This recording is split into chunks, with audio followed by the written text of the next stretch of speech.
Hola, me llamo Pau, tengo 17 años y me gusta pintarme las uñas y los ojos. También me gusta usar vestidos y faldas.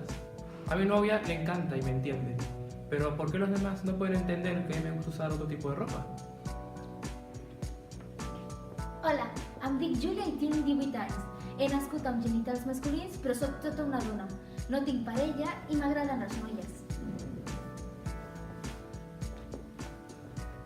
Hola, me llamo Héctor, tengo 17 años.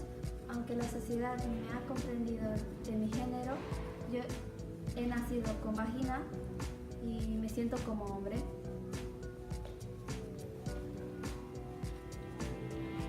Los transexuales no tienen nada que ver con nuestros vestidos, y mucho menos tiene que ver su orientación sexual. Hay que saber informarse y las diferencias. La ignorancia duele.